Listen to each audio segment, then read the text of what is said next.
Hi, welcome to Pacific Achievement to Higher Education. We are here today with Allan Alaalatoa.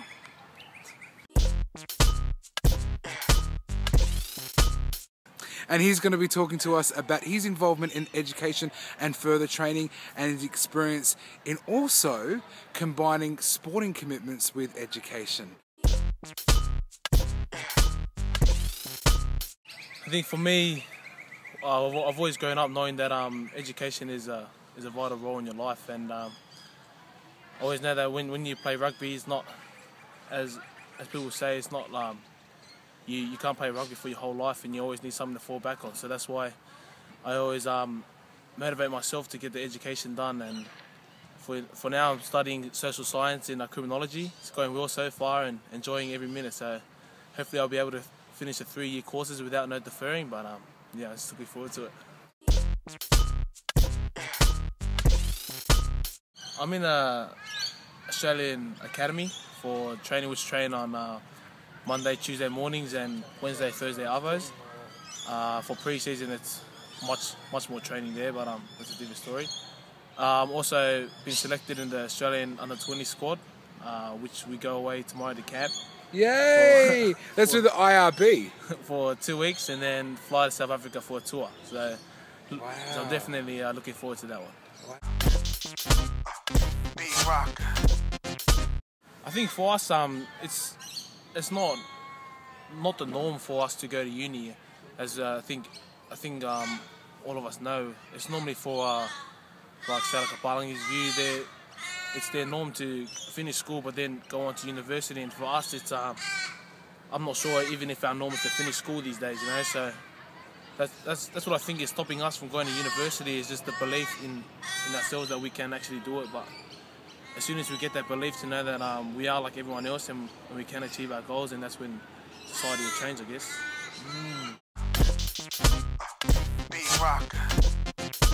Me and my brother or some of our family members started to go to uni because we wanted to change that perspective. So when people look at us, we're not just the normal islanders that just play sports, but also have that balance of, yeah, we do go to uni and do have education, and we are like everyone else. So that's why we're just trying to get that balance right, and just trying to, I guess, change every islander's view of life, saying that it should be normal for all islanders to go to university after. We're just trying to change that little perspective there. So. Well, I've had help from my parents and my family. I think it's different for me because my family understand that going to university is important for the future. Because I know that for these days that you do need a piece of paper to get into like at least a job. So that's what I think is different for me. Because I think most families, Pacific families, the parents are still olden day and they don't understand that going to uni it might help, and I think that they're lacking in that part. So that's why I think what's helping me is my parents, and they understand that going to uni is going to help me, and then they're just pushing me to do my assignments and all my assessments, and that's why I'm going well so far, just with the key support from my family.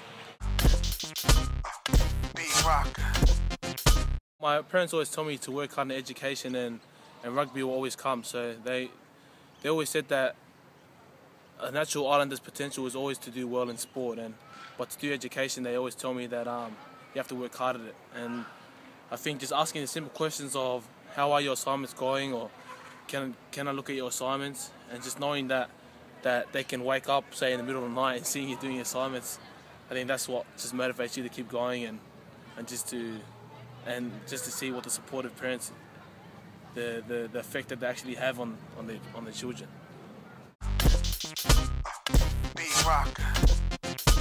I found it really hard, to be honest, with the schedule that I do have with the trainings in the early mornings, and then come to uni, and then go to training after the uni, and then working at night from 9 to 6. I find it really hard, but what motivates me and keeps me going is knowing that after rugby I can have a future, and just coming to university. But because you always have the doubt of, I want to quit, or I want to drop, or I want to drop out. But that's what motivates me each and every day, just knowing that I'm just making it easy on myself for the future, instead of coming back later when I'm older and try and do the hard yards. So I guess if I can do the hard yards now, then it just makes my life a lot more easier in the future.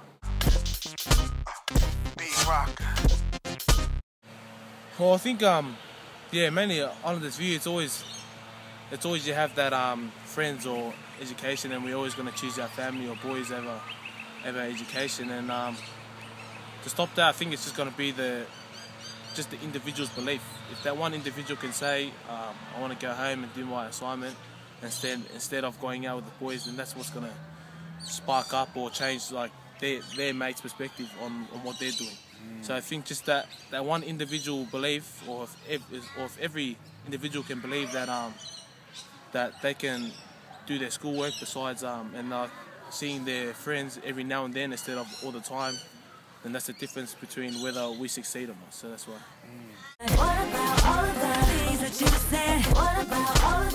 My goals when I was in high school was to finish school and just to work hard in education, because when I started I didn't think I was going to go to university at the end, but with the support from family and the school that I went to, I had a lot of opportunities to do well. And it came to the last few years where I decided, yeah, you know, I'm going to really put in the effort, and especially education, but not on the sporting field, but education-wise. And then now I'm very grateful that I did put in the effort, because I understand now that university is the way to go, and the way that where your future ends up after rugby. So.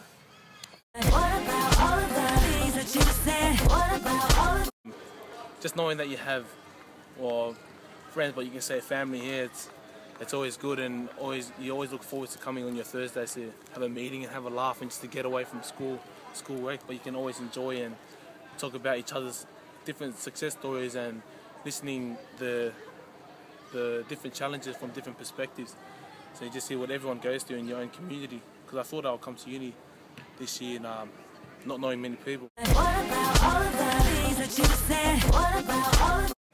didn't think the group would be as big as it is now. So I am enjoying every minute, and I love looking forward to coming down on Thursdays at 1 o'clock and just having a little light feed with the group. Of Pacific food, chips and biscuits.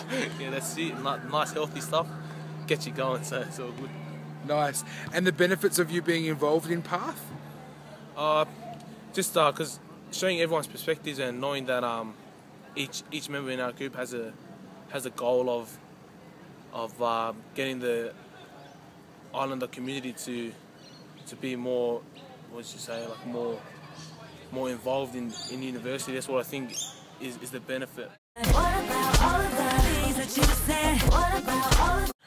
When I was 5, as I was saying in class, I did the old Islander trick. I just went to a hairdresser, asked them just to do what they want, and the hairdresser was my cousin, so she ended up putting a palm tree on the back of my hair here, and gave me some lines up here, and gave me my name over here. So it was pretty hectic. But I wish I could get that now, but I think it's a bit immature now. So. How did your parents respond?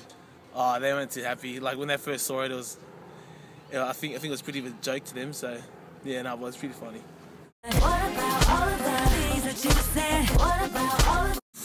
Oh, favorite food? That's a hard one actually, but I'll go with the chop suey and rice. I love that. Nice. Chop suey. So, Allan, thank you so much for taking the time to speak to Pacifica Achievement to Higher Education. We look forward to seeing you continue in your career in both rugby, but also in your career as a university student. Thank you. Thanks for having me. Yay! Dog child, beat rock.